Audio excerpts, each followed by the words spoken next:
জলের প্রয়োজন। ঠিক আছে, প্রথমে বাথরুমে যাবো, ব্রাশ করবো, টয়লেটে যাবো, হ্যাঁ, জলের প্রয়োজন। তো জল ছাড়া আমাদের এক মুহূর্ত চলে না। পাশাপাশি দেখো তোমরা মাঠের মধ্যে অনেক সময় আমরা খেলাধুলা করি, তুরন্ত করি, পরিশ্রম করে আমরা হ্যাঁ কমান্ড রুমে গিয়ে বলে স্যার কিটা জল খাবো, স্যার জল খাইছি। এই জায়গাটাই হচ্ছে জলের আরেকটা নাম জীবন। ঠিক আছে, তুমি দেখবা তোমার প্রাণটা বাইরে যেতেছে না, তখন বিন্দু জল যদি তুমি খাও, হ্যাঁ, খাইলে পরে দেখবা তুমি অনেকটা স্বস্তি তুমি পাইছো।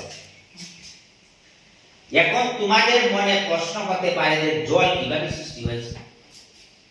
মানে মধ্যে তো প্রশ্ন আইতে পারে বলে স্যার জলটা কিভাবে হয়েছে। স্বাভাবিক প্রশ্ন আসতে পারে তো না, পারে না? হ্যাঁ, মনে মধ্যে যাচ্ছে কোনোদিন আইসে এই প্রশ্ন কোনোদিন বলে জলটা কিভাবে হয়েছে? তুই পারে না, যদি কইলা তুই, হ্যাঁ, আইসে এই প্রশ্ন।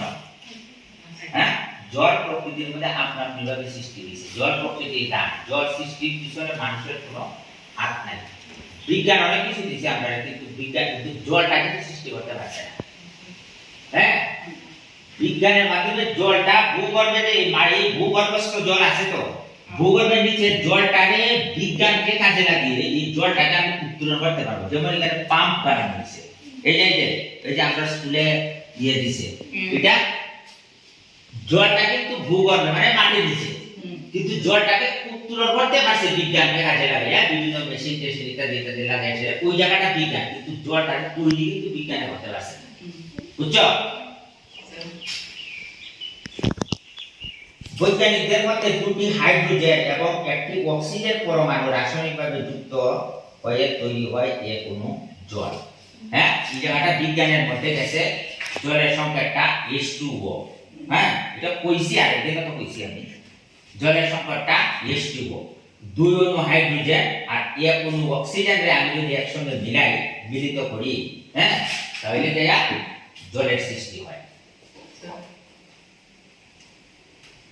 জলের উৎপত্তি একটি জটিল প্রক্রিয়া।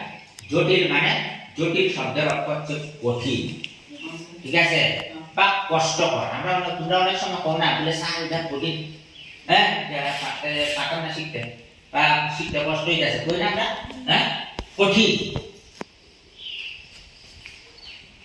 পৃথিবীর 3 ভাগ জল, 1 ভাগ স্থল।